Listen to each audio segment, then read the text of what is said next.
भगवान श्रीकृष्णाची जी काही एक स्ट्रॅटेजी आहे, भगवान श्रीकृष्णाने दाखवून दिलेला जो मार्ग आहे, त्या मार्गाने तुम्ही चाला असं जगद्गुरु तुकोबराय सुचवताय.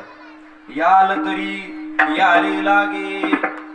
प्रत्येक व्यक्तीला, जन्माला आलेल्या प्रत्येक व्यक्तीला आपलं जीवन कोणत्या ना कोणत्या तरी मार्गाने जगावंच लागतं. मग तुकोबराय सांगतायत जर जीवन जगायचंच आहे तर ती व्यर्थ गोष्टींच्या मागे लागून, वायफट गोष्टींच्या मागे लागून, चुकीच्या मार्गाने जीवन जगण्यापेक्षा भगवान श्रीकृष्णाने दाखवून दिलेल्या मार्गाने जीवन जगा. जीवनात कधी अडचण येणार नाही. याल तरी यारे लागे. यायचं असेल तर या, फोर्स नाही. तुम्ही याच हाताला धरले चला, बरोबर आहे. गडबड आहे का? अजिबात नाही. ज्याला स्वतःचा उद्धार करून घेण्याची इच्छा आहे, ज्याला स्वतःमध्ये काहीतरी बदल करून घेण्याची इच्छा आहे, अशा व्यक्तीने भगवान श्रीकृष्णाने दाखवून दिलेल्या मार्गाने या. अवघे माझ्या मागे मागे. बर, पुढे काय काय मिळणार आहे एखाद्याच्या मागे गेल्यानंतर तुम्हाला? मला विनाकारण आपण एखाद्याच्या मागे जातो का? बोला ना. काहीतरी त्याच्या मागे स्वार्थ दडलेला असतो. असं कधी ऐकायला मिळलं का? नेत्यावरच्या प्रेमापोटी सर्व आमदार त्याच्या पक्षात गेले. प्रेमापोटी आहेत का? काहीतरी स्वार्थ आहे, काहीतरी त्याच्या मागे हेतू दडलेला आहे. मग तसं तुकोबराय तुम्ही आम्हाला सांगता ह्या मार्गाने जीवन जगा, ह्या मार्गाने जा. पण काय कारण काय जाण्याचं? आम्हाला काय मिळणार तिथं आल्यानंतर? तुकोबराय सांगतात तो परमात्मा आहे ना, तो भगवान श्रीकृष्ण परमात्मा इतका उदार आहे, इतका चांगला आहे. आजी देतो पोट भरी. या जगात तुमची क्षणिक भूक भागवणारी लोक आहेत. थोड्या वेळापुरतं तुम्हाला आपलंसं केलं जातं, त्यांचा स्वार्थ साधला गेला की तुम्हाला पुन्हा बाजूला फेकून दिलं जातं. भरे ते आपल्या घरातले का असेना. स्वार्थ साधला की महाराज तुमचं आमचं काम संपतं. तुम्हाला आम्हाला बाजूला सारलं जातं.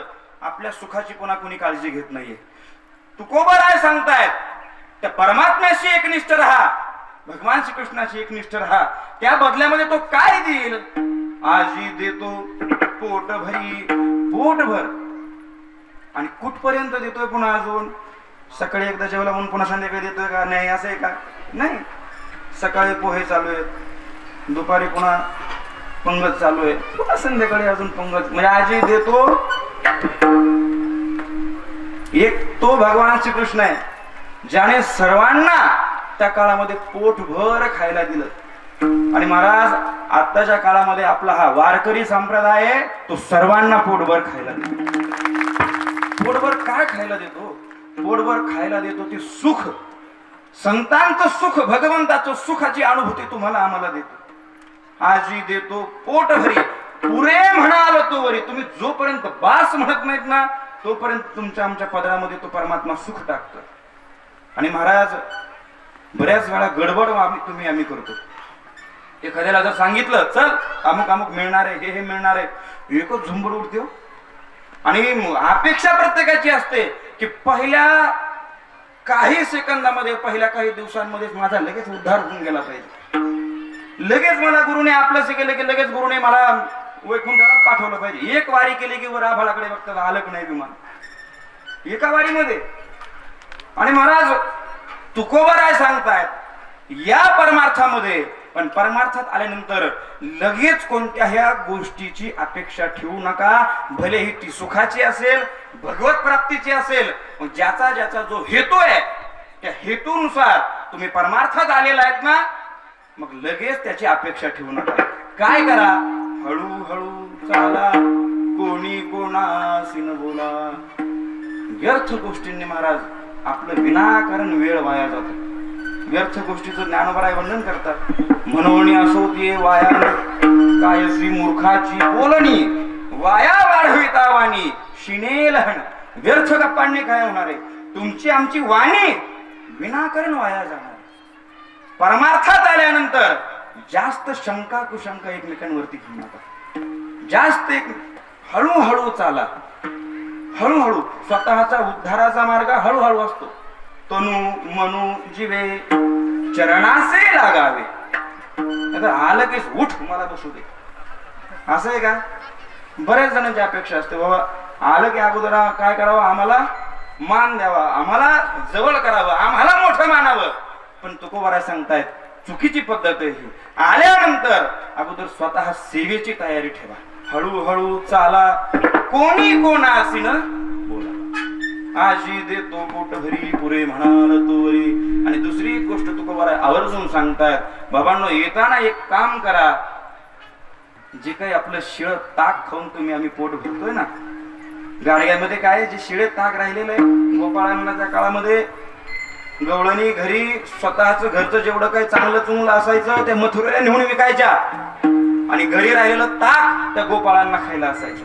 मग भगवान श्रीकृष्ण जगद्गुरु तुकोबाराय श्रीकृष्णाचं वर्णन करतायत. तो कृष्ण परमात्मा गोपाळांना सांगतोय, तो का म्हणे सांडा घाटे ते शिळं ताक फेकून द्या, तेने नका भरू पोटे, त्याने पोट भरू नका, त्या ताकाने तुमची आमची विचार बाधित होणार आहेत. महाराज ज्या गाडग्यामध्ये ते ताक साठवलंय ना, ते गाडगं नेमकं काय आहे? ते गाडगं म्हणजे हा देह. या देहामध्ये शिळ ताक म्हणजे चुकीचे विचार, वाईट प्रवृत्ती अंतकरणामध्ये साठवू नका. त्या वाईट प्रवृत्तीने अंतकरण तुमचं असं भरून देऊ नका, कारण वाईट प्रवृत्तीने अंतकरण एकदा भरलं आतलं बाहेर दिसतं. आज जसे येतात तुम्ही तसे बाहेर दिसतात. म्हणून श्रीकृष्ण परमात्मा सांगतात ते सगळं टाकून द्या आणि खरी परमार्थाची चव चाखण्याकरता, खरं परमार्थाचं सुख अनुभवण्याकरता स्वतः अगोदर ज्ञान प्राप्त करण्याचा प्रयत्न करा. आणि असं जो करतो, आजी देतो पुरे म्हणाल तोरी विठ्ठल.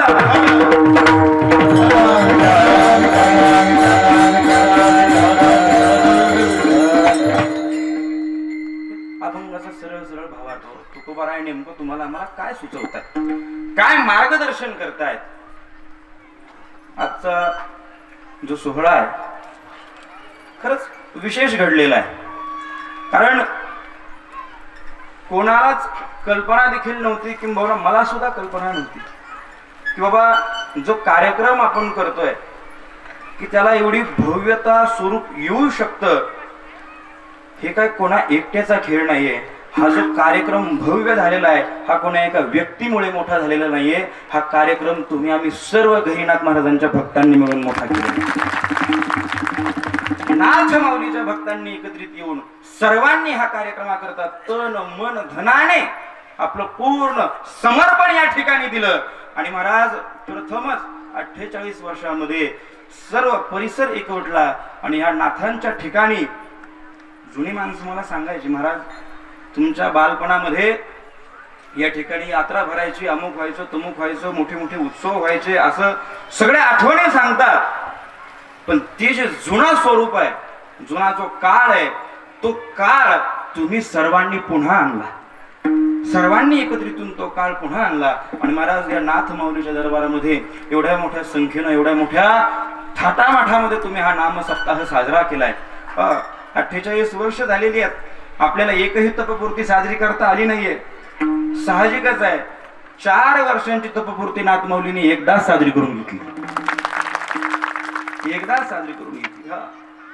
आणि महाराज उद्देश त्यामागे एवढाच होता की बाबा ह्या नाम सप्ताहा करता जो काय मुख्य उद्देश आहे नाम सप्ताहाचा, बाबा सर्व समाजातील घटक, प्रत्येक व्यक्ती, अगदी गरीबातला गरीब ते श्रीमंतातला श्रीमंत, प्रत्येक स्तरावरील व्यक्ती एका ताटामध्ये, दोघांच्याही ताटामध्ये सारखेच पदार्थ असावेत आणि दोघही मांडीला मांडी लावून प्रसाद ग्रहण करावेत, हा आपल्या वारकऱ्यांचा हेतू होता.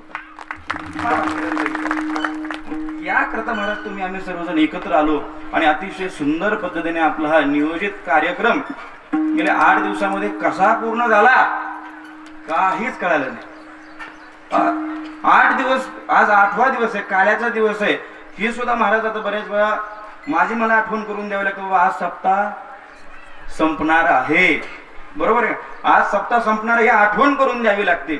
इतकं प्रेम महाराज तुम्ही आम्ही सर्वांनी मिळून या ठिकाणी आनंद लुटला, ह्या परमार्थाचा आनंद घेतला.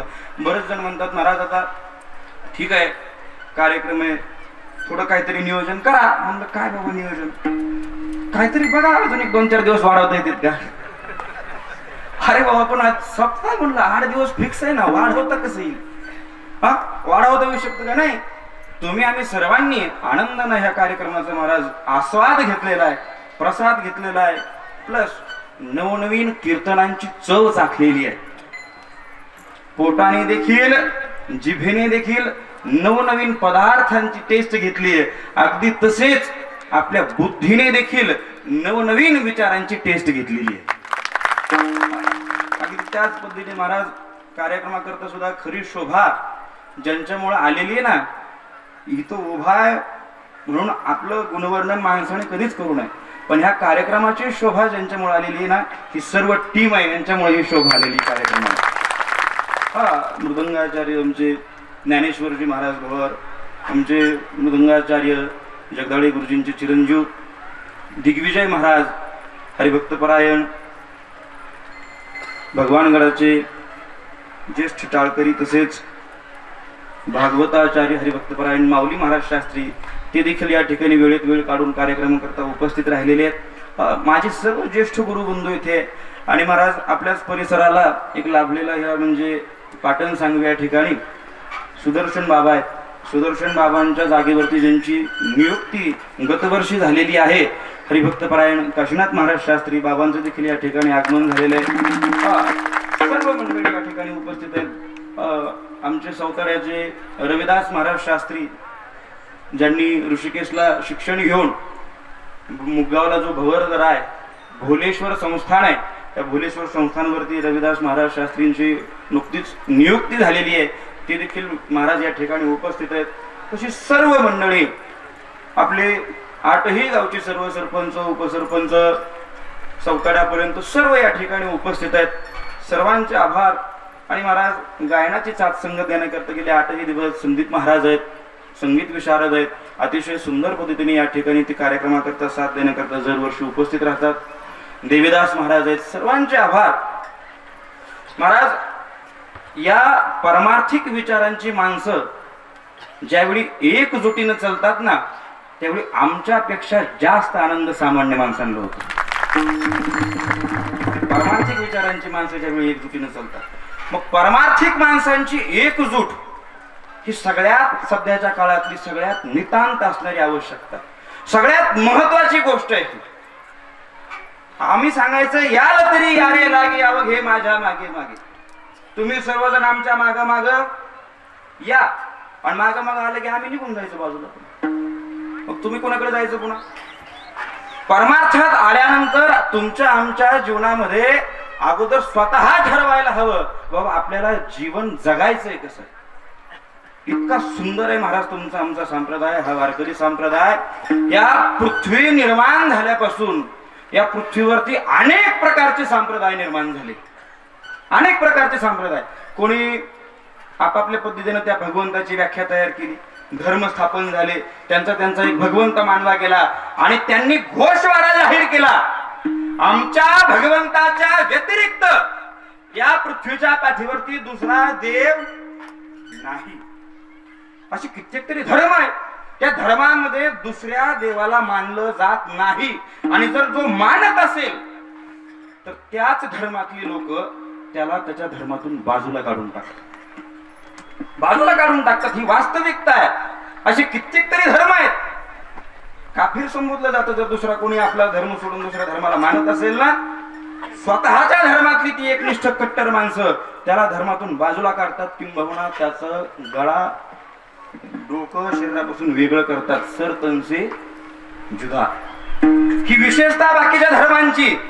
त्या धर्मामध्ये एकच विचार आहे, त्या विचाराला तर्क देता येत नाही, त्या विचाराला ज्ञान सांगता येत नाही. त्यांनी जे सांगितलंय तेच मानायचं. ही एक पृथ्वीवरती महाराज परंपरा आहे. दुसरा धर्म आहे, त्याच्यामध्ये सांगितलं जातं तुम्ही आमच्या धर्मामध्ये या, तुमचे सर्व पाप माफ केले जातील, तुम्हाला सर्व पापातून मुक्त केलं जाईल. अशी एक मान्यता तुमच्या आमच्या डोक्यामध्ये बसवली जाते. आणि ही जी मान्यता आहे तुमच्या आमच्या डोक्यामध्ये बसवलेली, ह्या मान्यतेपोटी महाराज तुम्ही आम्ही धर्मांतर करतो आणि त्यांच्या धर्मामध्ये जातो. हा दुसरा धर्म आहे. सगळ्यात मोठे धर्म हेच आहेत दोन पृथ्वीवरती. आणि या दोन्ही धर्मांनी स्वतःचा धर्म टिकवण्याकरता आतोनात महाराज माणसांची हत्या केलेली, कित्येक तरी लोक जिवंत मारलेली आहेत, तानाशाह होऊन गेले. यांनी माणसांना पशु पक्ष्यांसारखं किड्या मुंग्यांसारखं मारून टाकलं का तर ही आपल्या धर्माची नाहीये. पण महाराज ह्या पृथ्वीच्या पाठीवरती आपल्या हिंदू संस्कृतीमध्ये भगवान श्रीकृष्णासारखे व्यक्तिमत्व होऊन गेलं. त्या भगवान श्रीकृष्णासारख्या व्यक्तिमत्वानं कधीच कोणत्याच माणसाचा द्वेष न करता सर्व प्रकारच्या सर्व जातीतील गोपाळांना एकत्रित करून हिंदू धर्माची स्थापना केली. हिंदू धर्म वाढवला, मोठा केला. भेदभाव बाळगला नाहीये महाराज. बाकीच्या धर्मामध्ये खूप भेदभाव बाळगला जातो, पण तुम्हाला आम्हाला एकत्रित करून तुमची आमची एकमेकांशी गाठ घालून त्या परमात्म्यापर्यंत पोहोचवणारा जर जो कोण आहे ना, तो आद्य गुरु जगद्गुरु म्हणजे कोण आहे? तो भगवान श्रीकृष्ण. त्या भगवान श्रीकृष्णाने महाराज सुरुवातीला या सर्वांना एकत्रित केलं. पहिली जी काय समाज रचना आहे त्या समाज रचनेवरती हातोडा जर कोणी घातलाय ना, तो भगवान श्रीकृष्णाने घातलेला आहे. माणसं घाबरतात, विनाकारण घाबरतात. कशालाही घाबरतात तू? काही माणसांना त्या गुरुचं घेणं देणं नसतं, कशाचंच घेणं देणं नसतं. बाकीचे 2-4 असतात ते सांगतात बाबा गुरु खूप हे आहेत, आमचे गुरु खूप शाप देतात. आमचे गुरु काय करतात? चमत्कार करतात. चमत्कार करणारा आणि हा मुळात अज्ञानी असतो.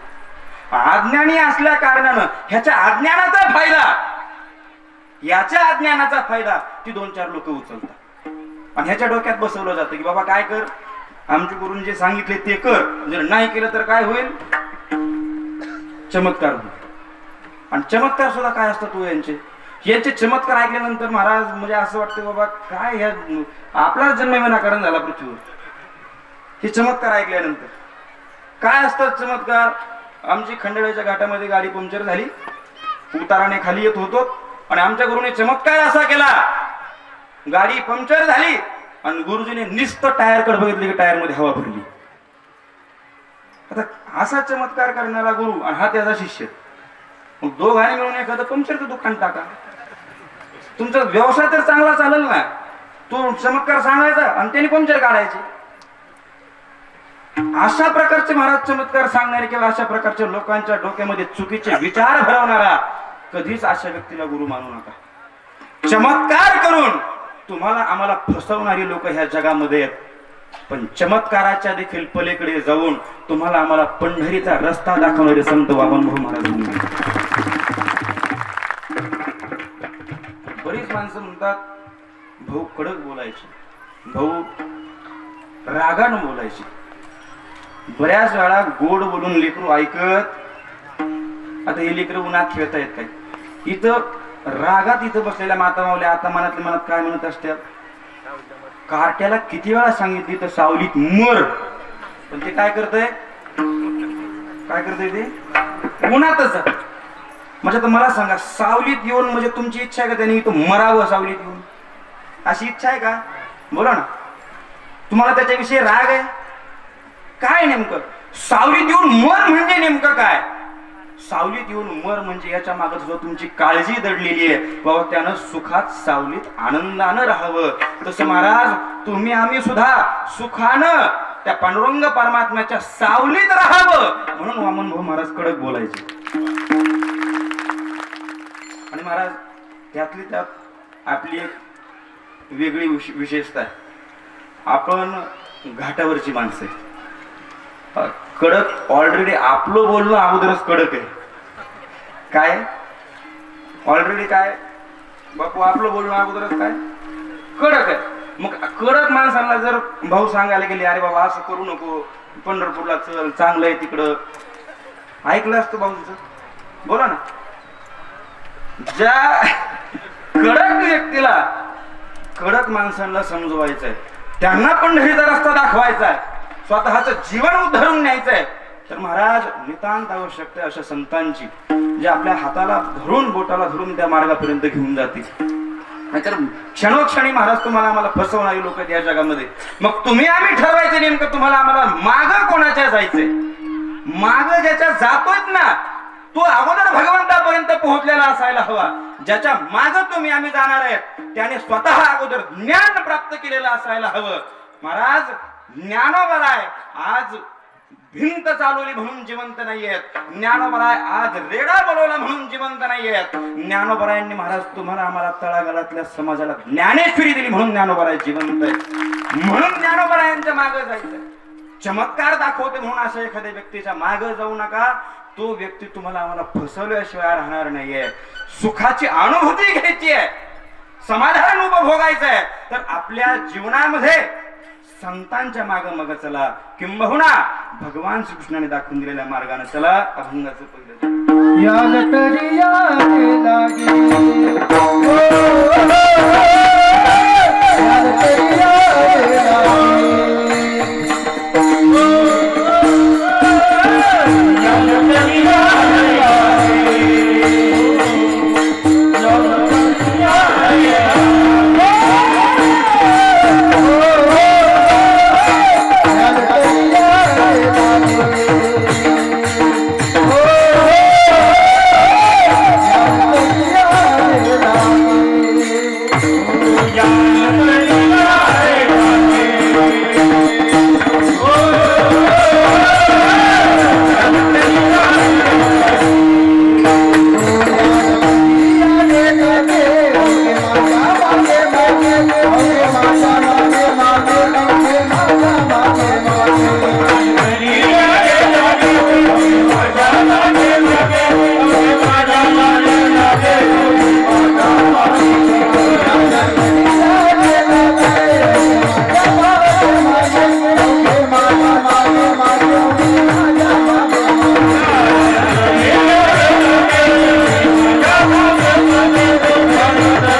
पुढं पुढं चालायचं. त्यांच्या माग माग महाराज चालायचं. मग त्यांच्या माग चालायचं म्हणजे नेमकं काय? भगवान श्रीकृष्णाने जी भगवद्गीता तुम्हाला आम्हाला दिलेली आहे ना, त्या भगवद्गीतेच्या विचारांच्या आधारावरती जीवन जगायचं म्हणजे त्यांच्या माग माग चालायचं. मार्ग दावणी गेले आधी तेण्याची पंथे, मग त्या मार्गाने तुम्ही आम्ही चाला, हळूहळू चाला. आणि महाराज विशेषतः अशी आहे, बरीच माणसं तुम्हाला आम्हाला महाराज सांगितलं जातं हे करा ते करा, परमार्थात जा ते करा, आणि ऐकतो आपण आणि निघतो परमार्थ करायला त्यांनी सांगितल्याप्रमाणे. बरोबर आहे की नाही? याला तरी यावे लागे. आपण सगळेजण पंढरपूरला वारीमध्ये जातो का नाही? बोला ना. पंढरीला वारीला जातो का नाही? सगळं माता मावल्या आपण बरोबर आहे, जातो ना. मला सांगा काय घेऊन येतो येताना वारीवरनं आपण?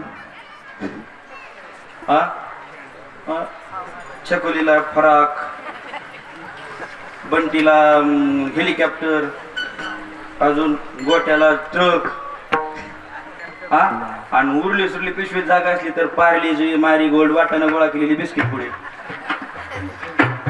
काय असते मला सांगा ना. या आलं तरी या रे, सगळं गोळा करून घेऊन घरी या रे, असं आहे का? असं आहे नाही. वारीनं जाताना मला सांगा, वाटेनं जाताना तुमच्या आमच्या काय लक्षात राहतं? रस्त्याने झालेले कीर्तन लक्षात राहतात का? ज्या ज्या ठिकाणी मुक्काम आहे त्या ठिकाणी झालेली कीर्तन आहेत ते लक्षात आपल्या?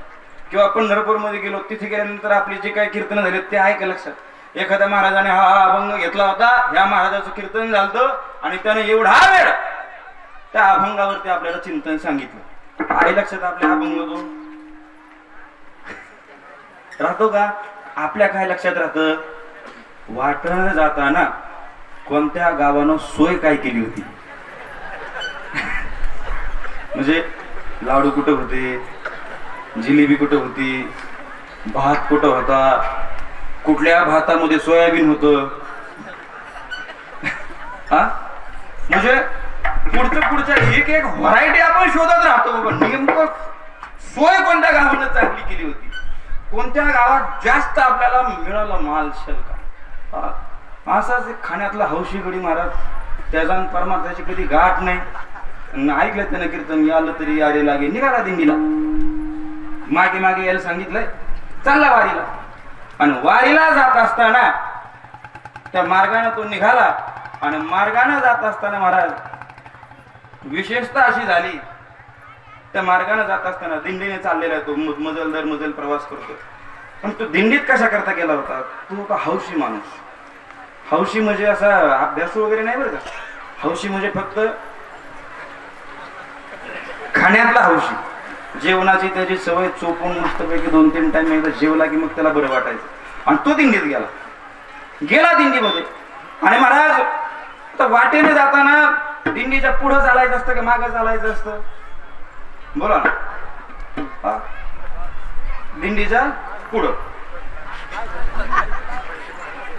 आणि ते चालायचं असतं. आणि महाराज मग हा गेला दिंडीमध्ये. ह्याला घरचे वैतागलेले, हा असं घरी काय करत नाही काय नाही, नुसतं खातंय झोपत आहे. जा दिंडीमध्ये, तुझी सोय जर 5 मिनिटाला तुला खायला आहे. गेला दिंडीमध्ये. ज्या दिंडीमध्ये गेला नेमकं त्या दिंडीचा विनेकरी आजारी पडला. त्या दिंडीचा आजारी पडला विनेकरी. त्याला बरं का माऊली महाराज, विनेकरी आजारी पडला दिंडीचा. आणि तो आजारी पडल्यानंतर झालं असं, तो विना ह्याच्या गळ्यात घातला लोकांनी. हे दिसायला धष्टपुष्ट चांगलं एकदम व्यवस्थित, आणि त्याच्या गळ्यात विना घातला. विना गळ्यात पडल्यानंतर हा दिंडीत कशा करता आला होता? बोला ना. आणि विने करायला फिरता येतं की इकडे तिकडे? समोरचा माणूस कुणीकडे जाऊ शकतो, मागचा माणूस कुणीकडे जाऊ शकतो, किंवा टाळकरी सुद्धा चालता चालता एखादा चहाचा कप, बरोबर आहे. पण विनेकरी आला की पाय जोड, पाटावर उभा राहा, ती पूजा घे, ह्या हातात विना, एक नारळ, ते विनेकराच्या मागे ते सगळं लटंब. हे ज्या उद्देशाने दिंडीत आला ते काही मिळत नाही त्याला. त्याच्यातलं ज्या उद्देशानं तो वारीत आला होता त्यातलं काहीच मिळणार त्याला. खायला काय मिळणार, तो लांबनच बघायचा नुसता. अरे बापरे, पार्लेजी इकडनं लांबनच बघायचा. बाबा बाबा क्रीमची बिस्किट पुढे देत, आपल्या काय नशिबात, मनातली मनात म्हणायचं जाऊ द्या, आपल्या काय नशिबात, सोडून द्या. आणि मन मारायचं, तो जाऊ द्या म्हणायचं, जाऊ द्या काय आपलं काय यावेळेस विण्यासारखं पवित्र काम गळ्यात पडलंय. पण वृत्ती कुठे? विषयावरती, नजर विषयावरती. आणि महाराज मजल दर मजल करत मुक्काम करत करत पुढे दिंडी चाललेली आहे. हा मन मारून जीवन जगतो. ह्याला काय महाराज त्या विण्याचं सुख ना दुःख, हा लांबनच बघायचा कोणी. आणि बाकीचे माणसं एवढे खोडीचे होते, 2-2 बिस्किट पुढे घेतले असते तरी ह्याला देत नसायचे. लांबनच त्याला म्हणायचे लय भारी लागते बरं का बिस्किट. आणि झालं असं, त्या दिंडीच्या शेजारी नेमकं एक काश्मीरी सफरचंदानं भरलेला टेम्पो उभा राहिला. कोणते सफरचंद? लाल भडक, लाल गुंग असे काश्मीरी सफरचंद, प्युअर माल, ताजा काश्मीरी सफरचंदाचा माल सगळा. आणि तो त्या दिंडीच्या साईडला येऊन उभा राहिला तो टेम्पो. आता मला सांगा, तो टेम्पो येऊन उभा राहिल्यानंतर असे वारकरी आपले सगळे एका लाईन मध्ये उभा राहून घेतील का सफरचंद? लाईन मध्ये उभा राहिले तर वारकरी कसे मग? बोला ना. अख्ख्या वारकऱ्यांनी महाराज एकच झुंबर त्या टेम्पोवरती, झेंडे करी की त्याच्यावर, टाळ करी की त्याच्यावर, सगळे एका मागे. हो. आणि महाराज प्रत्येकानं महाराज पखवाजन सुद्धा पखवाज बाजूला ठेवला दिंडीतल्या, बरं का, ठेवला बाजूला, निघाला सफरचंदाकडे सगळे. पण ह्याला ते विना ठेवता येणार ना खाली. विना ठेवता यायला खाली प्रत्येक जण उचलतोय सफरचंद, वा वा वा काय सफरचंद आहे, काय सफरचंद आहे. प्रत्येक जण त्या सफरचंदाचं कौतुक करतोय, पण याला त्या सफरचंदाचं काही सुख ना दुःख. विना ठेवता येणार खाली प्रत्येक जण जाऊन सफरचंद आणतोय, प्रत्येक जण जाऊन सफरचंद आणतोय. आणि सगळ्यांनी सफरचंद घेतले महाराज, प्रत्येकानं सफरचंद आणले. आणि हा एकटाच असा राहिला ह्याच्याजवळ सफरचंद. तुळशीवालीने सुद्धा आणले सफरचंद. आणि तुळशीवालीने तिला आणले का एकटीला, तिनं घेता घेता एक तुळशीला सुद्धा ठेवलं. बरं आता मला सांगा, तुळस खाणार आहे का सफरचंद? दिंडीतला विषय बरं का. आणि घेतलं सफरचंद सगळ्यांनी. ह्याला मन राहावं नाच, ते म्हणलं सगळे झाले मीच राहिलो एकटा. ह्या वाघानं शेवटी महाराज ते म्हणला, आता देवा तुझा विना आणि तू. पुढे जो विना होता गाड्यानं टाकला माग कमरेकडे, बांधला कमरेला विना असा माग म्हणता, मारली उडी दिंडी त्या टेम्पोवर. उडी मारली महाराज. 2-4 सफरचंद गोळा घेतली, गोळा केली 2-4 सफरचंद. त्या खिशात घाल, त्या खिशात घाल. कोपरी भरली, वरचा खिसा भरला. मारुती सारखे 2 तोंडात भरली, गाल फुगे आले. आणि अशा ते म्हणला मागचे वसूल झालं पाहिजे ना 2-4 दिवसाचं. आणि सगळं त्यानं भरलं अंगामध्ये, सगळं घेतोय, सगळं गोळा करतोय. आणि सगळं गोळा करून महाराज आता तरी भावना बास व्हायला पाहिजे ना, आता तरी मन भरायला पाहिजे. नाही मन भरलं महाराज त्याचे. सगळं गोळा केलं आणि म्हणलं आता बास. आणि फिरला असा गोल फिरून त्या दिंडीच्या बाहेर निघायला लागला, त्या टेम्पो पासून बाहेर निघायला लागला की त्या विण्याचा जो भोपळा होता, त्या टेम्पोचं फाटक होतं, त्या टेम्पोच्या फाटकावर त्याचा तो भोपळा खनकन आदळला. खनकन आदळल्याबरोबर तो भोपळा फुटला विण्याचा. आता विण्याचा भोपळा फुटल्यानंतर यानं बाहेर निघून यायला पाहिजे ना वाघानं. त्या बहादरानं त्या फुटलेल्या भोपळ्यात पुन्हा 4 सफरचंद घेतली.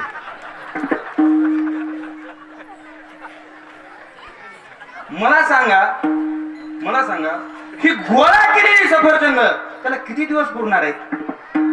बोला ना, किती दिवस पुरणार आहेत? उदाहरणार्थ फक्त तुम्हाला मी हे सांगितलं, तुम्ही आम्ही रोज जीवनाकरता जे धावपळ करतोय, रोज जो कमवतोय, ज्या गोष्टी तुम्ही आम्ही सुखाकरता कमवतोय, त्या खरंच गोष्टी किती दिवस सुख देणार आहेत तुम्हाला? आम्हाला किती दिवस सुख देणार आहेत? क्षणिक सुख आहे, फक्त तात्पुरतं सुख आहे. भूकेची एकदा तृप्ती झाली की ती भोग सुद्धा बाजूला सरले जातात. पुन्हा दुसऱ्या विषयाची अपेक्षा मनामध्ये उत्पन्न घेते. मग विषयच पुन्हा मनामध्ये उत्पन्न नाही झाला पाहिजे. कायमची तृप्ती व्हावी अशी जर वाटत असेल तर त्यानं परमार्थात यावं. मग महाराज तुमचा परमात्मा खरंच कायमची तृप्ती करतो का?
तुमची आमची कायमची भूक भागवण्याची ताकद ठेवतो. तो परमात्मा तुम्हाला आम्हाला कायम सुख देतो. मग याकरता महाराज तुम्हाला आम्हाला परमार्थ करायचा आहे. याकरता महाराज परमार्थिक विचारांनी प्रेरित होऊन तुम्हाला आम्हाला जीवन जगायचं आहे. ते जीवन पुरेपूर सुख देणार आहे, कायमच समाधान देणार आहे. किती सुख आहे महाराज. सर्वजण तुम्ही आम्ही अनुभवतोय. आताच जो मोठा सोहळा झाला, न भूतो न भविष्यती असा सद्गुरु श्री संत वैराग्यमूर्ती वामनभाऊ महाराज यांचा 50वा पुण्यतिथी सोहळा सुवर्ण महोत्सव साजरा झाला. न भूतो न भविष्यती असा सोहळा महाराज तुम्ही आम्ही डोळ्यांनी पाहिला. एक सामान्य माणसाचं जीवन आहे. भगवान परमात्मा कुठपर्यंत देतो बघा बरं का. एक सामान्य माणसाचं जीवन आहे. मेल्यानंतर त्याला घरातली माणसं सुद्धा विचारत नाही. एक सामान्य माणसाचं जीवन आहे. मेल्यानंतर गेल्यानंतर त्याला घरातली माणसं 2-5 वर्षामध्ये विसरून जातात. पण एक आमचा परमात्मा असा आहे, त्याच्याकरता महाराज तुम्ही आम्ही जीवन जगा. तो परमात्मा तुम्ही आम्ही शरीरानं गेल्यानंतर सुद्धा तुमची आमची कीर्ती अजरामर ठेवतो. त्यापैकीच एक वामनभाऊ आणि भगवान बाबा तुमची आमची कीर्ती अजरामर ठेवतो. गेल्यानंतर सुद्धा एवढ्या मोठ्या उत्सवामध्ये एवढे मोठे नाम सप्ताह साजरे केले जातात.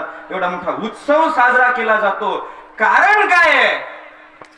फक्त आणि फक्त त्या परमात्म्यानं दिलेलं सुख, त्याच्या सुखाची अनुभूती घेतलेली आहे. आजी देतो पोट, इतकं पोटभर देतोय तो की फक्त एका काळापुरतं मर्यादित नाहीये. सर्व काळामध्ये तो परमात्मा तुमची आमची कीर्ती अजरामर ठेवतोय. जर तितक्या एकनिष्ठेनं त्याची भक्ती केली आणि त्याची भक्ती करताना परमार्थ करताना एक गोष्ट मात्र कायम लक्षात ठेवा, गडबड गोंधळ करत त्याच्या मार्गाने जाऊ नका. हळू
विनाकारण गडबड करू नका.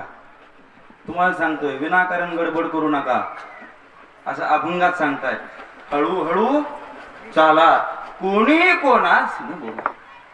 मग या मार्गाने महाराज शेतकरी सुद्धा एका रात्रीमध्ये उत्पन्न काढत नाहीये. हळूहळू त्याची एक प्रोसेस आहे. अगोदर जमिनी व्यवस्थित केली जाते आणि त्या व्यवस्थित केलेल्या जमिनीमध्ये सुक्षेत्र आणि उलटे वरी बीजही पेरिले गोमट, आलोड फळभार भेटे परी वेळे गेली. वेळ जाऊ द्यावा लागतो, एक फिक्स असणारा काळ जाऊ द्यावा लागतो. तो काळ निघून गेला, तेवढा काळ तिथे व्यतीत झाला की त्या व्यक्तीला एक व्यवस्थितरित्या उत्पन्न प्राप्त होतं. अगदी परमार्थात सुद्धा एक काळ जाऊ द्यावा लागतो. तेवढा काळ गेला ना की तो काळ महाराज तुम्हाला आम्हाला मोठं बनवतो. तो काळ तुम्हाला आम्हाला सांभाळतो. त्याकरता महाराज परमार्थ झाल्यानंतर हळूहळू चाला, व्यवस्थित स्वतःचा मार्गक्रमण करा, कोणी कोणाशी न बोला. आणि महाराज दुसरा एक परमार्थात येण्याच्या अगोदरचा मुद्दा असतो. तो मुद्दा असा आहे, परमार्थात येताना आता आमच्या सगळ्या माता माऊल्या आहेत, इकडे लक्ष द्या, सर्व माता माऊल्या आहेत. तुम्ही काय करता, समजा रोजचं जे दुधाचा रतीबाई रोजचं जे दूध आहे ते दूध कालच्याच खरकट्या भांड्यात तापवता का ते भांड धुवून पुन्हा तापवता? बोला ना. खरकट्या भांड्यात तापवता? मग सांगा ना काहीतरी. भांड काय करतात, घासून स्वच्छ पुसून घेतात आणि घासून पुसून स्वच्छ केल्यानंतर खाली बस, खाली बस, घासून पुसून स्वच्छ केल्यानंतर आपण काय करतो, त्या भांड्यामध्ये दूध घेतो. पण का त्याला घासून पुसून स्वच्छ करता? काय बिघडते कालच्याच भांड्यात घेतलं म्हणून? काय बिघडते? जर त्याच खरकट्या भांड्यात दूध घेतलं तर काय होईल, ते दूध नासून जाईल. अगदी परमार्थात सुद्धा त्याच विचारांची आवश्यकता आहे. हे डोकं म्हणजे भांड आहे आणि हे भांड, हे डोक्यामध्ये दूध रूपी चांगले विचार त्यात टाकायचे, तर त्याच्या अगोदर त्यातलं खरकटे विचार काढून टाकावे लागतील, त्याच वेळी पवित्र विचार टिकतील. आंब्याखाली ऐकू येते कीर्तन का? गार सावली आपली निवांत मसाले भात होतोय तिकडं. आमचे सरपंचाची पंगत आहे, माझे सरपंच आपले श्री शिरू सरपंचांची पंगत आहे. लाडू चिवडा बुंदी तयार आहे. मागा आवाज येतो सगळ्यांना, आंब्याखाली शेवट. अरे वा. हा, मग भांड धुवून घ्यायचं का तसंच घ्यायचं मागच्या आंब्याखाली? बोला ना. भांड धुवून घेतलं पाहिजे आणि विचार शुद्ध करा, बुद्धी शुद्ध करा. त्या शुद्ध केलेल्या डोक्यामध्ये चांगले विचार साठवा, जेणेकरून चांगल्या विचारांना बाधा पोहोचणार नाहीये. कारण बुद्धिमान लोकांचे सुद्धा विचार भरकटलेले आहेत. बुद्धिमान लोक सुद्धा भरकटतात. जे दिल्लीमध्ये महाराज आता लाल किल्ल्याजवळ जे बॉम्बस्फोट घडला, त्यात जेवढे ते बॉम्बस्फोट घडवणारे होते सगळे डॉक्टर होते, बुद्धिमान आहेत. ज्यानं मुंबईमध्ये आतंकवादी हमला केला होता तो सीए होता, त्याचा एक मास्टर माइंड त्याच्या मागचा, चार्टर्ड अकाउंटंट होता, एवढा विद्वान होता. मग बुद्धिमान लोक बिघडत नाहीत असं कोण म्हणलं तुम्हाला? बुद्धिमान लोक सुद्धा बिघडतात जर आत खरकट शिल्लक असेल तर. आपल्या विचार शुद्ध करा, आतून पवित्र व्हा. म्हणजेच शिळ खरकट टाकून द्या आणि त्या पवित्र असणारं लोण्यासारखं पवित्र असणारं ज्ञान त्याच्यामध्ये साठवा. ते ज्ञान भगवान आणि तोच भक्त प्रिय आहे. मग चौथ्याच्या ठाई काहीच करणे नाही, म्हणून भक्त एक पाहिजे. तोच भक्त सुद्धा भगवंताला प्रिय आहे. मग असं जीवन बनवा की महाराज आपले विचार कधी बिघडले नाही पाहिजे. आणि याच्याकरता अंतकरणामध्ये, हृदयामध्ये, बुद्धीमध्ये त्या परमात्म्याला साठवा. अभंगाचं शेवट.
तुका म्हणे सांडा पोटभर सुख अनुभवायला मिळेल, पण अगोदर चुकीचे विचार डोक्यातले बाजूला काढून टाका.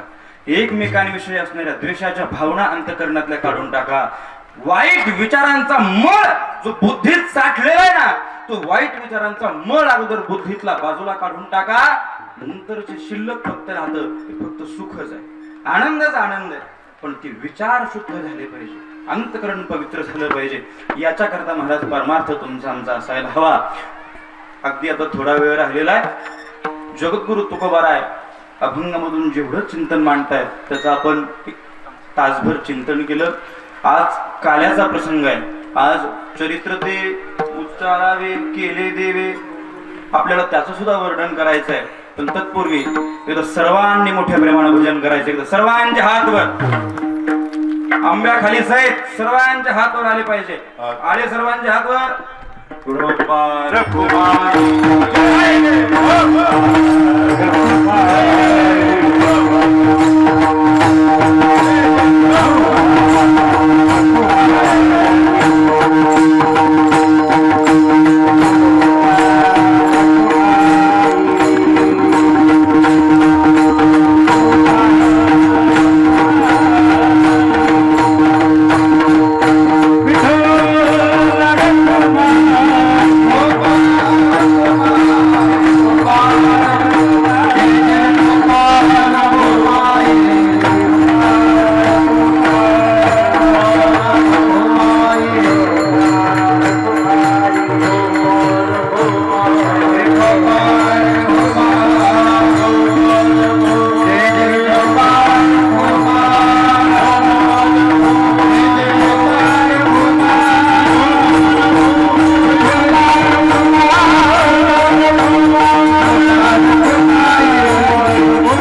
जास्त वेळ यावेळी आपण डायरेक्ट श्रीकृष्णाला गोकुळात आणू,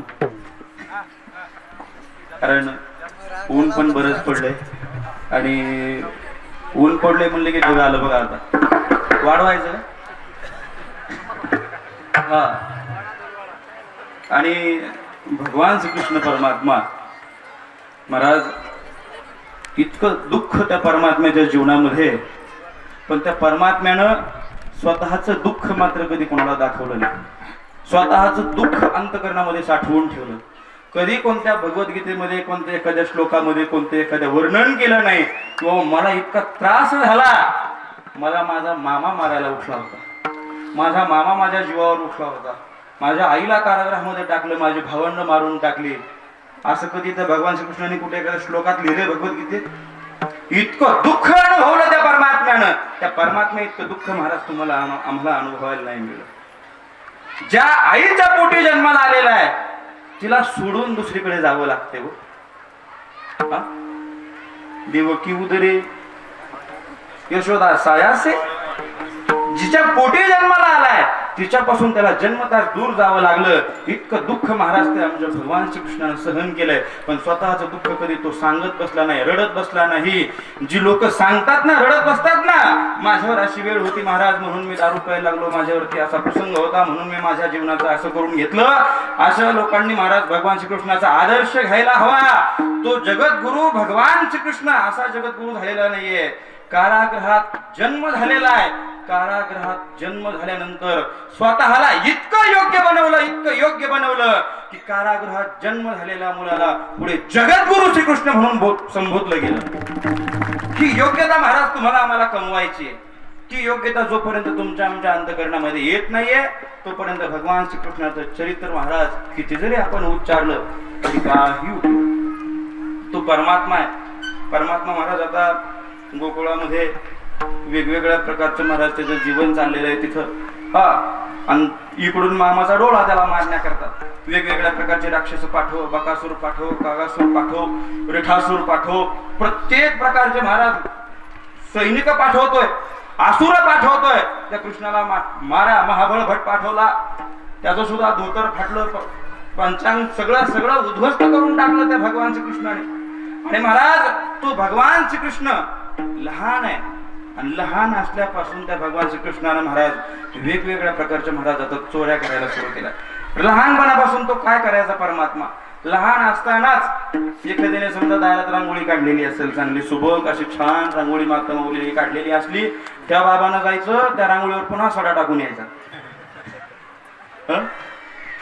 रांगत रांगत बिचारा जायचा तिथं आणि रांगत रांगत जाऊन काय करायचा, आणि रांगता रांगता सुद्धा महाराज त्यानं लोणी चोरायला सुरू केलं. रांगत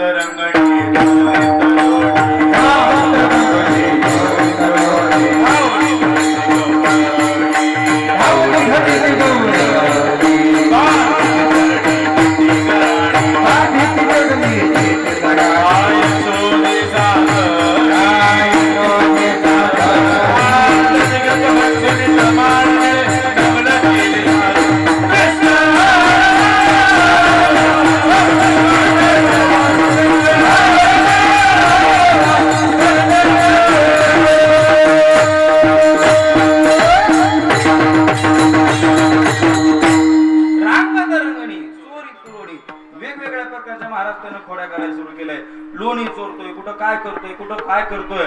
आणि महाराज एखाद्या आईला जर जाऊन सांगितलं तुझं पोरग असं असं धिंगाणा घालतोय, आई कबूल करते का लगेच? बोला, आई काय म्हणते? माझा स्वाने असा, माझे अछुडे बछुडे छकुडे गळाले उडले, माझे अछुडे बछुडे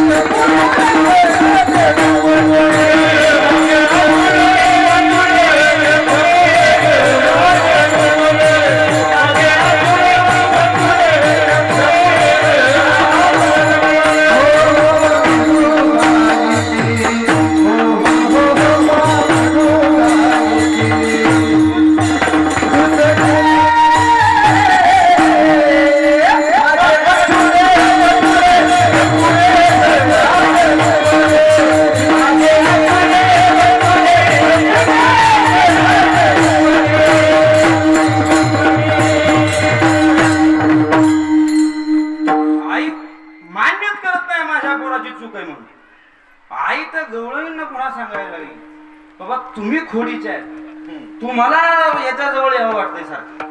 तुम्ही अगोदर खोड्या करता त्याला, मग माझा कृष्ण तिथे येत असेल. पण माझा कृष्ण काय अशा चोऱ्या करणार नाही.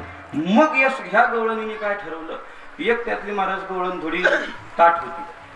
ती गवळण म्हणली ह्याच्यात जर हिंमत आहे ना त्यानं माझ्या घरी चोरी करून दाखव. बरोबर, आपण आव्हान कोणाला देतो ह्याचं तरी भान पाहिजे. ज्यानं चांगल्या चांगल्याला गप बसवलेलं आहे, जो जगाचा मालक आहे, ज्यानं बालपणामध्ये एवढ्या क्रीडा केलेल्या आहेत, त्याला आव्हान ही गवळण देते. काय म्हणते, ह्याच्यात जर हिंमत आहे तर ह्यानं माझ्या घरी चोरी करून दाखव. लगेच कृष्ण परमात्मा म्हणले बर, आव्हान, चॅलेंज ऍक्सेप्टेड.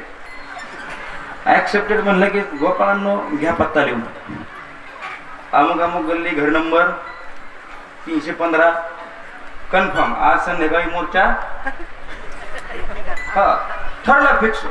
आणि महाराज तो जगाचा मालक आहे, तो काय काय ठरवल, जो प्रत्येक गोष्ट त्याने जे ठरवले ती घडते.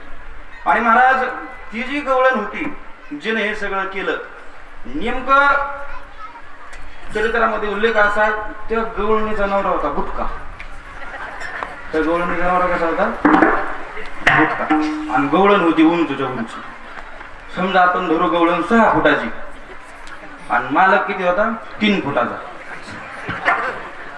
आपल्याला घरा काय बिघडत, ती किती का फुटाची असणार, मोठा ज्याला संशय असेल जाऊन ते 6 फुटाचा आणि 3 फुटाची. आणि महाराज झालं असं, हा बाबा गेला घरी त्या. आणि घरी गेल्यानंतर नुसतं चोरी करून यावं ना माघारी, चोरी करून माघारी यावं ना, नाही आला फक्त चोरी करून माघारी. तो म्हणला तुम्ही मला आव्हान दिलं ना, तुम्ही माझी खोड काढली, पण ते 3 फुटाचं होतं ना ते बुटको, पण त्या 3 फुटाच्याला दाढी हातभर होती. आणि ही जी जुनी गवळण होती, उंचच्या उंच गवळण, ह्या गवळणीची वेणी अशी लांब सडक दिसली. जाता जाता परमात्म्याला म्हणलं काय वेणी, अंगवा काय दाढी गड्याची. आणि ती दाढी आणि वेणी महाराज भगवंतानं पाहिली. पाहिल्यानंतर मग जाता जाता भगवंतानं जी गाठ मारून दिली ना दाढीची, आणि ह्या दोघाला माहितच नाही गाठ हल्ली म्हणून, हे आपले त्यांच्या भानामध्ये. आणि गेला परमात्मा निघून. ह्याला माहित सुद्धा नाही घरात चोरी झाली ना आपली आता गाठ मारलेली. महाराज ते सगळं घडलं. आणि घडल्यानंतर आता जुना काळ होता, सकाळी पहाटे 4ला उठून त्या गवळणींचा रोजचा नित्यक्रम असायचा. घुम घुम घुमती, डेरे घुमती. त्या प्रत्येकाला गडबड असायची. घुसळण करायचंय, लोणी काढायचंय, ताक बाजूला काढायचंय, सार असणारं नवनीत बाजाराला नेऊन विकायचंय, स्वतःचा व्यवसाय करायचा आहे. याच्याकरता त्या गवळणींची गडबड असायची. पहाटे लवकर उठून प्रत्येक जणी काय करायच्या, घुसळण करायच्या, प्रत्येक जणी मंथन करायच्या. आणि पहाटे उठावं लागायचं त्याच्याकरता लवकर. आणि महाराज आता हा बाबा रात्री घरी येऊन गेलेला, हे जगाचा मालक घरी येऊन गेलेला, पण तिला कल्पना नाही. आणि महाराज ती तिच्या गडबडीमध्ये ती गवळण 6 फुटाची काल अशी कृष्णाच्या घरी जाऊन म्हणलेली, त्यानं माझ्या घरी येऊन दाखवावं. उठली ताटपणात. आणि महाराज थोडा उठायला उशीर झाला म्हणून ती अशी थोडी तावानं उठली. तावानं उठल्याबरोबर हे असं 3 फुटाचं लटकलं खाली दाढी.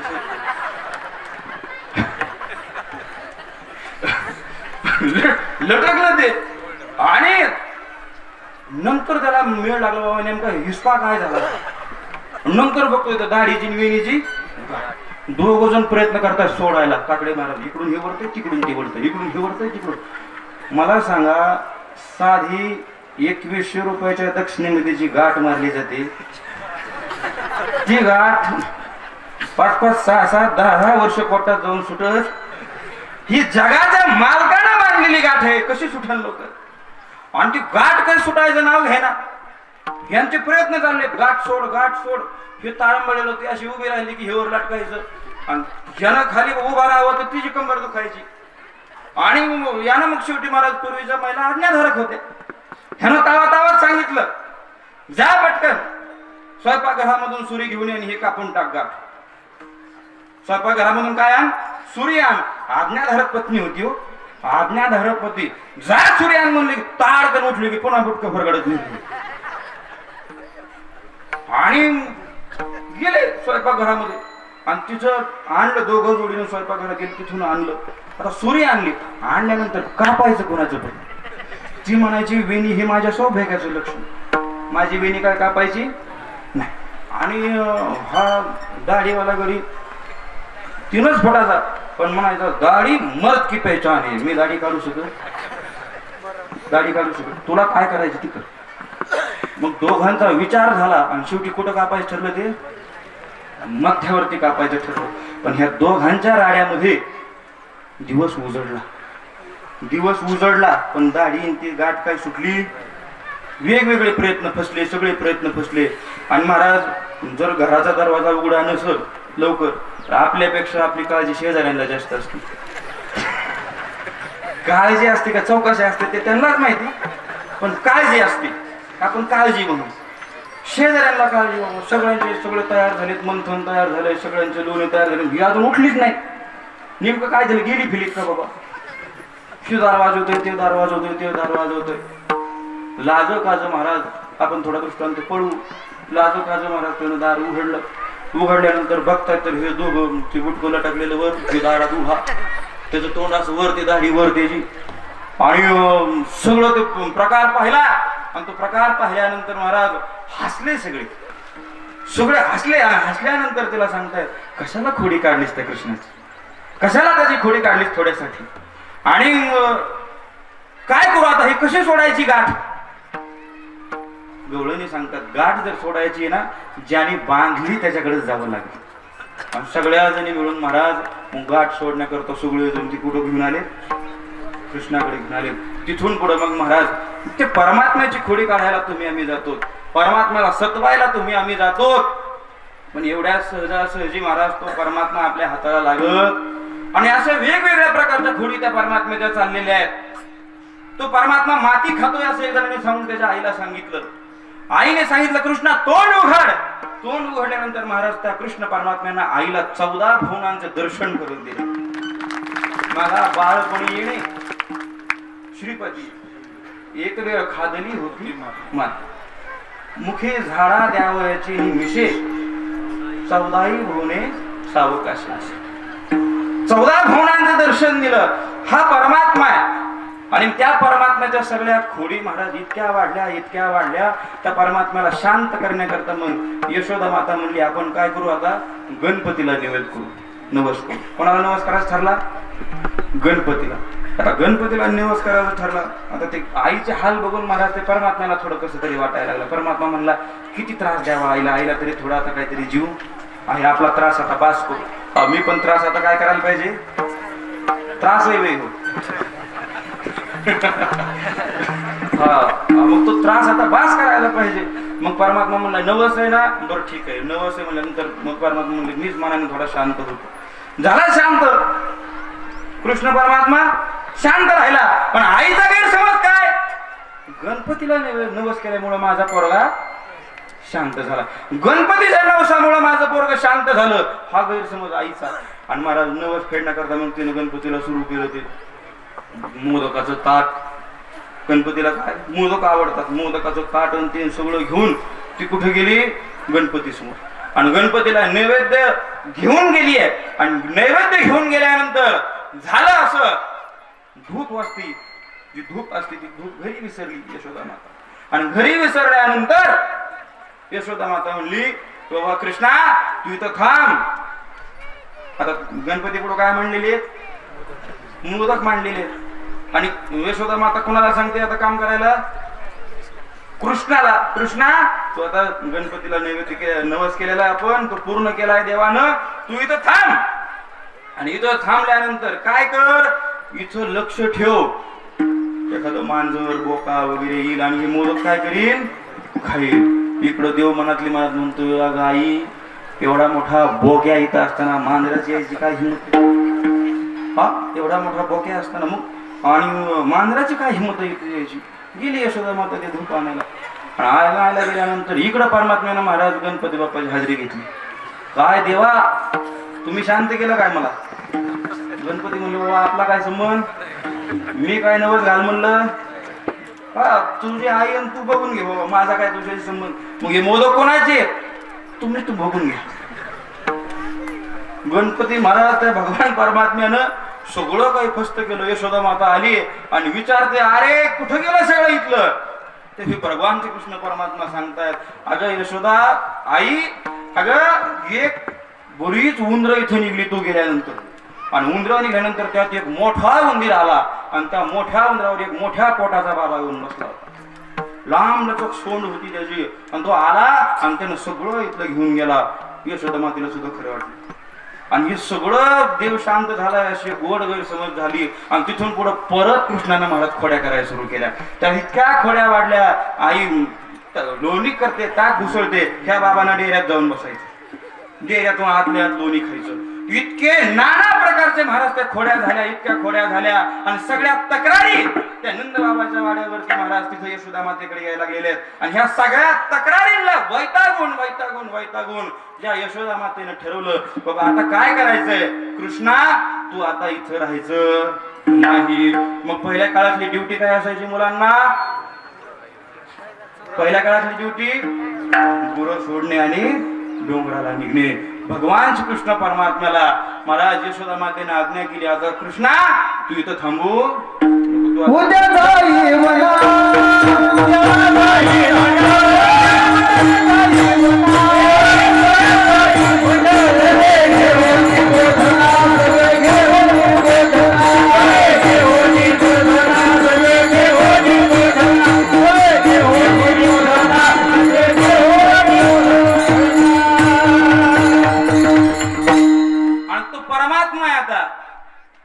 तो जगाचा मालक आहे.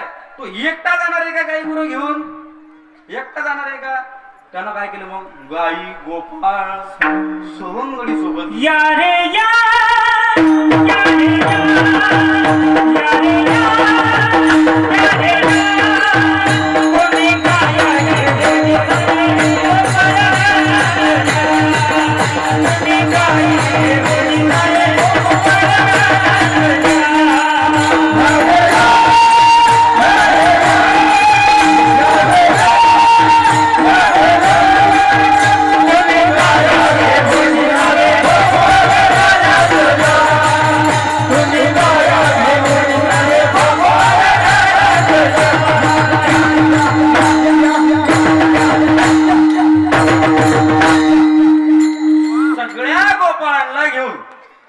कुठे गेले सगळेजण? आता रानात आले. रानात सगळेजण आता रानात आल्यानंतर महाराज सगळेजण तिथं आलेले. गाया व्यवस्थित महाराज पहिला काळ होता जुना, त्या जुन्या काळामध्ये अफाट असा चारा खायला असायचा. गायांना कुठं खावं मिळ, किती खावं याचा मेळ लागत नसायचा. आणि त्या सगळ्या गाया अशा चरायला लावून दिल्या. आणि चरायला लावून दिल्यानंतर आता हे गोपाळ गप्प बसणार आहेत का सगळेजण? अजिबात नाही. ह्या गोपाळांनी महाराज मग तिथं त्या यमुनेच्या तीरावरती सगळ्या गाया चरतायत. आणि त्या ठिकाणी त्या सगळ्या गोपाळांनी वेगवेगळ्या प्रकारचे खेळ खेळायचे.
एक प्रकारचे खेळ चाललेले आहेत.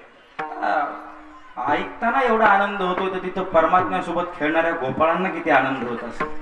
सगळे खेळतायत, वाकड्या, सुदाम्या, पेंड्या, बोबड्या सगळे. आणि जोडीदार बघा कसे आहेत देवाचे सगळे. देवामध्ये असं बरेच लोक असे नुसते क्वालिटी मेंटेन ठेवतात.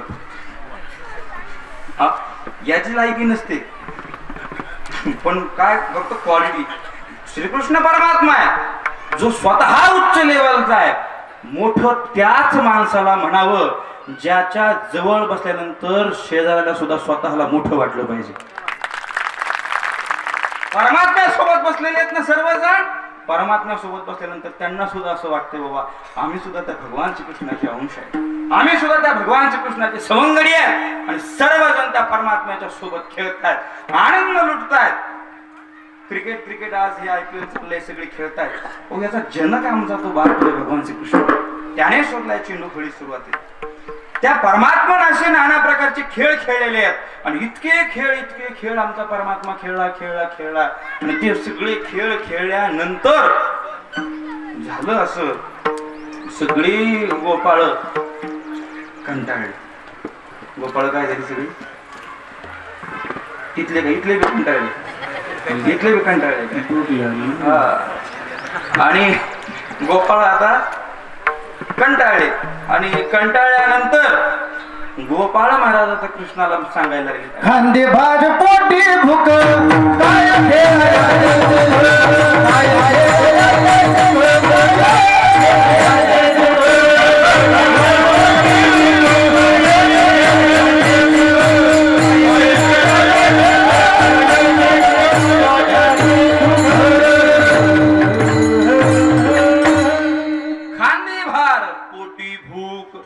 काय खेळायचे सुख. काय आम्हाला खेळायचं सुख मिळणार आहे? काही सुख नाही याच्यामध्ये आम्हाला. देवा आता खेळणं बास कर रे बाबा, पोटात आग पडली, आता सूर्य डोक्यावरती आलाय, आग ओकतोय, किती खेळावं आम्ही, किती खेळावं आम्हाला, काय आता माप बास कर देवा, तू आता बास कर. आणि देवाला अशी विनंती केल्यानंतर त्या परमात्म्याची ती विनंती, त्या गोपाळांची विनंती त्या परमात्म्यानं ऐकली. आणि ऐकल्यानंतर तो जो परमात्मा आहे त्या परमात्म्याने महाराज मग सांगितलं एक काम करा, आपल्या ज्या सगळ्यांच्या शिदोऱ्या आहेत त्या शिदोऱ्या आता एकत्र झाली आता वेळ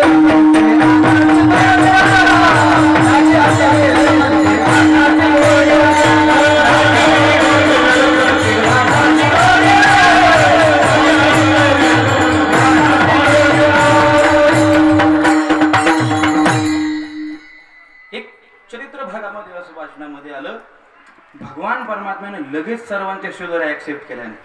त्यांच्या शिदोऱ्या पाहिल्यानंतर महाराज कृष्णानं अट घातली सर्वांना, बाबा तुमच्या शिदोऱ्या अशा शेळ्या सगळं हे असं आणलंय तुम्ही, ते सगळं हे खाणार आहेत तुम्ही सगळं असं, तुम्हाला शिदोरी घेऊन यायची, ताजी शिदोरी घेऊन या, चांगलं आणा खायला, चांगलं व्यवस्थित का.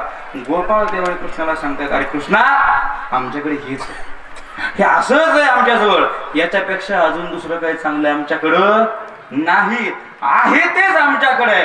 मग त्यावेळी श्रीकृष्ण परमात्म्यानं सांगितलं, माझी शिदोरी ताजी आहे आणि तुमच्या सगळ्यांची शिदोरी शिळी आहे, तर आता आपण सगळ्यांनी शिदोरी अशी वेगळी खायची नाहीये.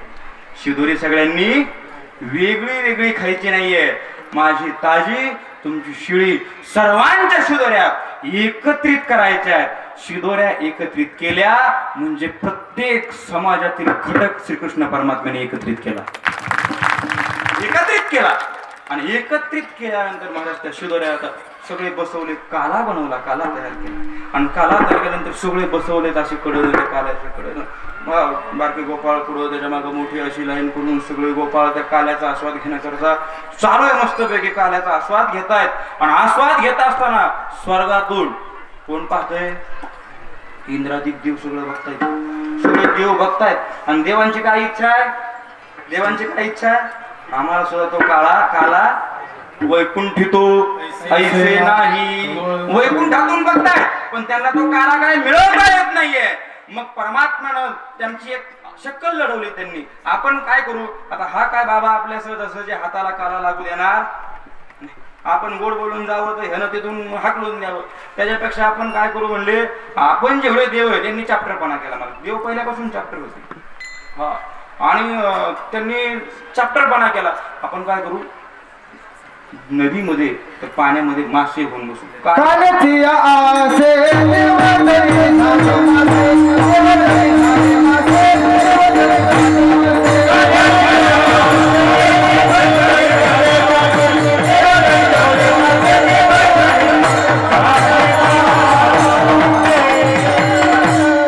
काल्याचे असे देव जळी झाले आणि मासे होऊन बसले सगळे देव तिथं. आणि हे कोणी ओळखलं, कृष्ण परमात्म्याने ओळखलं. आणि कृष्ण परमात्म्याने हे ओळखल्यानंतर आता सगळे गोपाळ तिथं महाराज काला खाऊन उरकलेला. आणि काला खाऊन उरकल्यानंतर कृष्णानं गोपाळांना आदेश दिला, सर्वांचे हात वर. सर्वांत तुम्हाला नाही हो, गोपाळांना सांगितलं. गोपाळांना काय सांगितलं, सर्वांचे हात वर केल्यानंतर, अरे कृष्णा हात धुवून ते उद्या मग अजिबात कोणी हात धुवायला जायचं, एकाने सुद्धा हात धुवायचा नाही. नदीवरती हात धुण्याकरता कोणी जायचं नाही. आणि मग काय करायचं, सर्वांनी आपले आपले हात आपल्या मागे पुसा. हात मागे पुसायला लावले. आणि मग परमात्मा म्हणतोय, खा आता देवानं खायचे तुम्हाला. परमात्मा हे घेतला आपल्या इथं भूवैकुंठावरती झालेला काला वैकुंठातल्या देवांना मिळू दिला नाही. इथं जो काला आहे, इथं जो सुखाचा आनंदाचा काला आहे, तो काला वैकुंठात सुद्धा नाहीये, तो फक्त इथंच अनुभवायला मिळतो. आणि तो काला, तो काल्याचा प्रसाद, तो काला एक आमच्या ज्ञानोबरायांनी, आमच्या संतांनी वाळवंटामध्ये केला. एक काला तिथं वाळवंटामध्ये घडला. त्या काल्याला आज 700 वर्ष पूर्ण होत आहेत, 700+ वर्ष होऊन गेले. तो काला तिथं वैकुंठ त्या वाळवंटामध्ये झाला. पण महाराज तोच काला तुमच्या आमच्या पर्यंत ह्या डोंगर दऱ्यामध्ये आणून पोहोचवला. आणि त्या काल्यामध्ये तुम्हाला आम्हाला सामील केलं. आणि ते सामील करणारे संत म्हणजे सद्गुरू वामन सामील केलं त्या काल्यामध्ये. आनंद तुम्हाला आम्हाला दिला महाराज. आणि मग ते सुख तुम्हाला आम्हाला अनुभवायला मिळालं. तो परमात्म्याचं अंतकरण तुम्हाला आम्हाला अनुभवायला मिळलं. त्या जगाच्या पाठीवरचा तो भगवान श्रीकृष्ण एक आहे, ज्याने सर्वांना एकत्रित केलं. आणि एकनिष्ठेनं मथुरेत असणाऱ्या राक्षसांना विरोध केला. गोपाळांना ताकदवर बनवलं म्हणजे काय केलं, खाऊपिऊ घालून धष्टपुष्ट बनवलं म्हणजे काय, दुसऱ्याची सत्ता, विनाकारण एखाद्याचा त्रास सहन करायचा नाही असा सांगणारा परमात्मा भगवान श्रीकृष्ण. विनाकारण त्रास का सहन करायचा आहे, मथुरेतल्या राक्षसांचा त्रास सहन करायचा नाही. स्वतःचं सैन्य बनवा, स्वतःचं तयार करा ताकद, स्वतःचं सामर्थ्य बनवा. आणि सामर्थ्य बनवून स्वतःचे गोपाळ असे धष्टपुष्ट बनवा की मथुरेतल्या राक्षसांनी येऊन आपल्याला त्रास दिला नाही पाहिजे. हे सांगणारे भगवान श्रीकृष्ण आहेत. एक काला त्या भगवान श्रीकृष्णाने तिथं केला. आणि महाराज ज्यावेळी महाराज तुमच्या आमच्या हिंदू धर्मावरती संकट होतं, हिंदू धर्मावरती परकीय आक्रमण होत होती, हिंदू धर्म महाराज तुमचा आमचा पूर्णपणे बरखास्त होत आलेला होता ना, त्यावेळी त्या भगवान श्रीकृष्णाच्या विचारांनी प्रेरित झालेलं एक व्यक्तिमत्व उभा राहतं.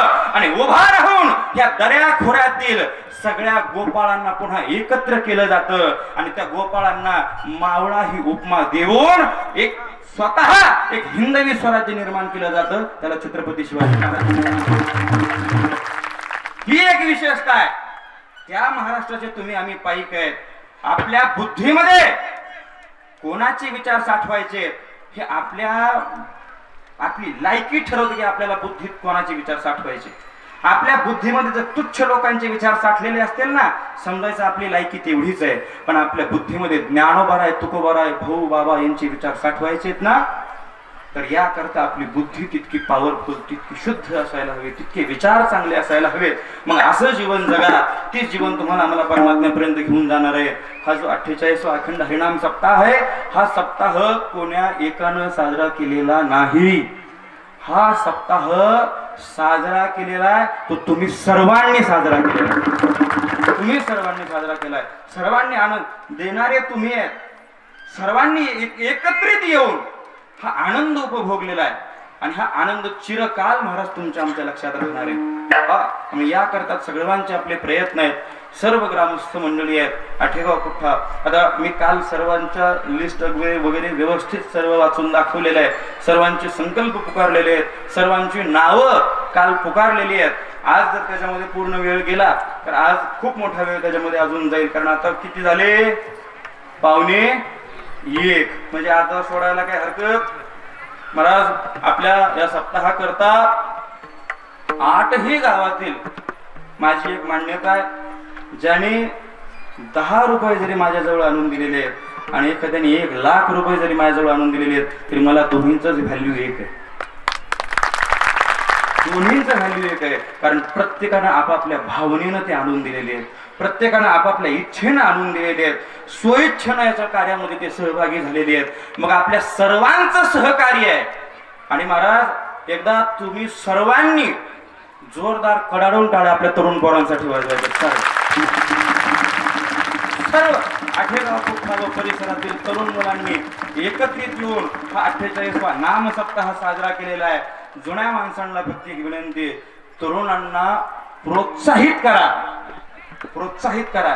त्यांना जर कायम मागं ढकललं ना, तुला जमणार नाही, बाजूला हो, तू हे कर ते कर, असं जर पावलोपावली तरुणांना आपण जर मागं ढकललं तर महाराज तरुण पोरं म्हणतात ते तुझा टाळ पाकवाज विना घाल शकता. काय करायची ती आम्हाला त्याचं घेणं देणं. अशी 2-4 तरुण मी नेल ते महाराज पंढरपूरला वारीला. हा म्हणलं बेटे आपल्याला माळा घालावा लागणार आहे बरं का. माळा घालायला मला एक गप बसली गाडीची, एक शब्द बोला ना कोणी. माळा घालायचं म्हणलं की ते वारीचं सुखच संपलं सगळं. आणि बळ त्यातले 2 जण तयार झाले, बाबा आम्ही माळा घाल. आणि माळा घालतो म्हणल्यानंतर महाराज ते 2 तयार झाले. आणि तयार झाल्यानंतर बाकीच्या 2घाला टेन्शन आलं. ह्या 2घांनी म्हणजे पक्ष फुटला ना, टेन्शन आलं ना बाबा. 2 तयार झाली म्हणजे आपल्या होता बर्डन आलंय. आणि बर्डन आल्यानंतर महाराज वारीला चंद्रभागेला मस्तपैकी पाणी सोडलेलं मोठ्या प्रमाणामध्ये. आणि माळा घाला म्हणलं की हे सगळे सकाळी उठलो, चंद्रभागेवरती स्नानाला गेलो. आणि स्नानाला गेल्यानंतर किती परमार्थापासून माणसं पळ काढतात बघा तुम्ही. स्नानाला गेलो, त्या 2घाला टेन्शनच, बाबा मी माळ घालायची म्हणतो ते माळ घालायची नाही म्हणतात. त्या 2घाला टेन्शन, बाबा हे नेमके ह्याच्यात तावडीतून वाचायचं कसं, मा घरी सुखरूप घरी यायचं कसं. आणि झालं असं, आता विनोद एवढा झाला की मला हसता हसता भान राहिला तिथं पाण्यात पोहता पोहता.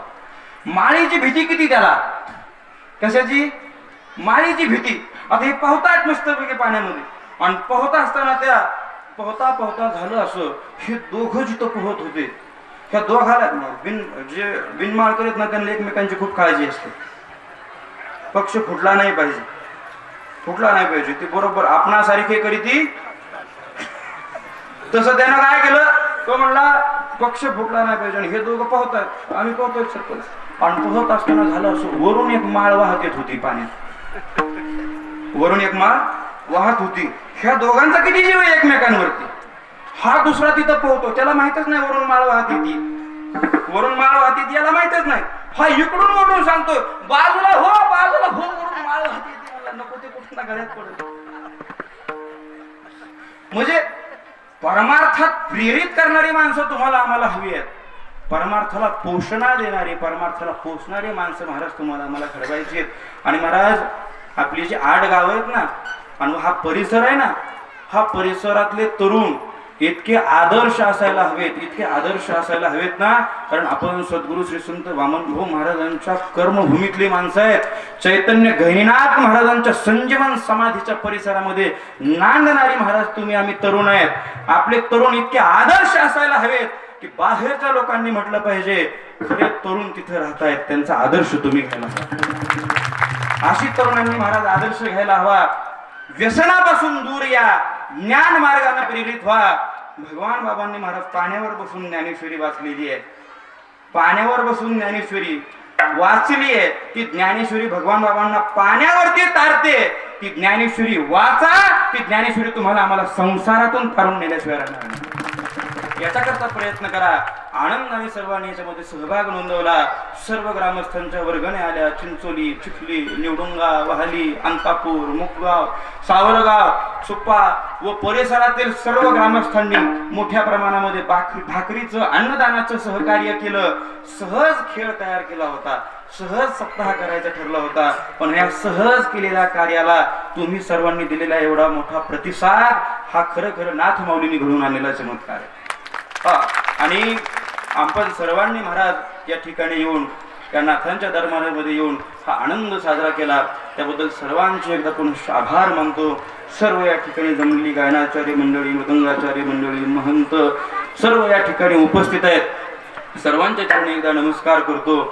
आणि गडबडीमध्ये आपलं जे आता सिंधफणाचं उगमस्थान आहे, ही जागा तयार झाली महाराज. ही जागा तयार झाली म्हणून या सप्त्याला लोक आला एवढा. आणि ही जागा तयार होण्यामध्ये सिंहाचा वाटा चिंचोलीकरांचा आहे महाराज. त्याचं जोरदार बऱ्याच वेळा आपण काय म्हणतो, पाणी डोक्यावरून गेलं. आपण काय म्हणतो, पाणी बोला ना, काय म्हणतो, डोक्यावरून गेलं. पण गाव एकत्र आलं ना, आम्ही पाणी खालून घातलं.